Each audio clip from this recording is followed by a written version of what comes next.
Have you tried relaxation and found it doesn't work for you? You'd love to feel less anxious and more relaxed, sleeping easy, taking life as it comes and not sweating the small stuff.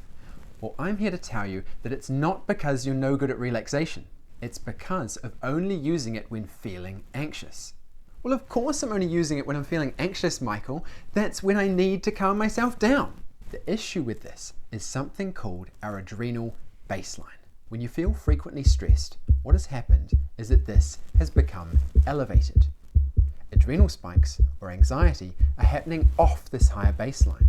And if you only relax when you feel anxious, then you'll only come back to this line, never changing it. This is why relaxation isn't as effective as you'd like. I've had hundreds of clients who say how much more relaxed they feel after just 3 to 4 weeks of doing relaxation differently. If you want to feel less anxious and more relaxed, you'll need to start doing relaxation regularly, just like you do with exercise. Your body needs it regularly, and your brain needs the practice to get good at it. Regular relaxation leads to quite the list of insane benefits. Let's do this, Ace Ventura style. Better sleep, digestion, skin libido, prevention of cortisol-based sugar cravings, improved heart health, reduced inflammation and autoimmune flare-ups, more stable blood sugar levels, reduced muscular tension and pain, reduced risk of stroke, improved mood, concentration and memory, less fatigue, improved anger, irritability and frustration, more confidence and better decision making.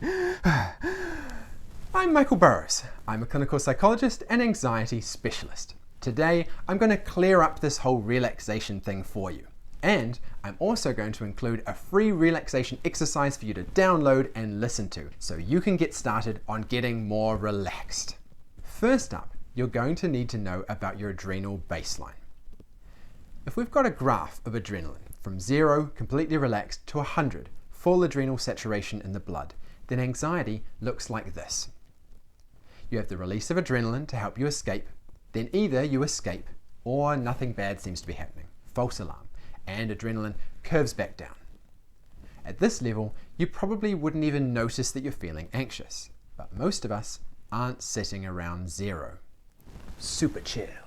We've got daily stresses popping up. Got to pick up the kids from school. There's that deadline at work. My neighbour isn't waving friendly to me anymore. I wonder if something's wrong, etc., etc., etc. Our brain's got this great ability to be able to temporarily increase our adrenal baseline to help us deal with these dangers, get our life safe once more. We now spike off this new baseline. More adrenaline, more power, more strength, more speed, more energy. Great, right? Not for these kinds of problems. Your increased physical abilities are fantastic for dealing with wild beasts and other physical problems. But for most of the things we worry about, the increased adrenal state does not help us get rid of them. So what's a brain to do? Well, obviously we need more adrenaline if that wasn't enough. Our baseline can be elevated up and up and up. As it starts getting higher, you begin to really feel it when there's a spike, and you feel generally more stressed, perhaps irritable. You could really do with a holiday. Yes, a holiday might help bring that baseline down. Depends on the holiday. If there's a lack of perceived danger and you get to relax while you're holidaying. However, then you're back to your life, right? And that baseline will creep back up to try to help you out. The trouble is, many of us do not have a regular time when we relax to reset this baseline. We go and go and go and go.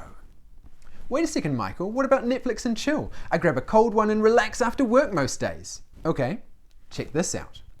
If you're stressed from work and you watch some TV, or even something less stimulating like reading a book, you'll still have some residual adrenal activity. Your brain reacts to incoming stories like these as if they're happening and will release an appropriate amount of adrenaline for that. You'll feel way calmer than before when you were worried about stuff, as this has distracted you from those thoughts, but you're not going to reduce that baseline that way. It's similar with doing relaxation only when you're anxious. Sure, you'll get back to baseline and feel a whole lot better, but you need to experience being below your current baseline in order to reduce it. See, your brain needs a regular experience of being below your usual level of adrenaline, but still safe. Then it goes, guess I'm safer than I thought. Let's save some energy and reduce that baseline somewhat. And day by day, your baseline drops down and down and down. I find that it often takes people 3 to 4 weeks of daily relaxation before they notice the effects and are like, whoa, I can feel it. I'm definitely more relaxed than a few weeks ago. though more sensitive people sometimes notice much sooner. How do you drop below your current baseline in order to reduce it?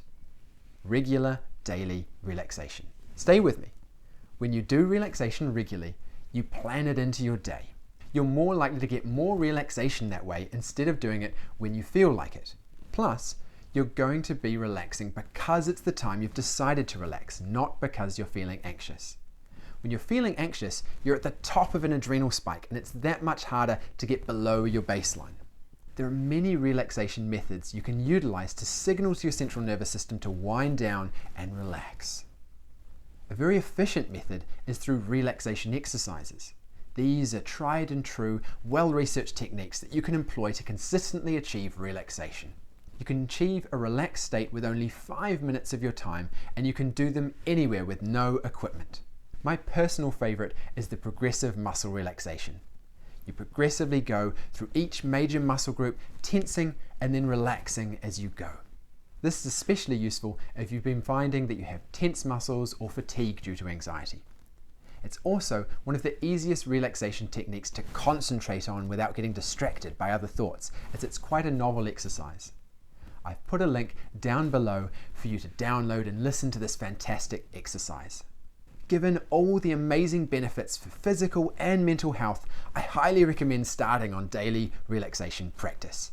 It only needs to be 5 minutes of your day, which is nuts for the health improvements it provides. You can download this relaxation option or play it directly on the website, or there are many other relaxation options about the place. Just don't get lost in the noise. Pick something to get started and start practicing today.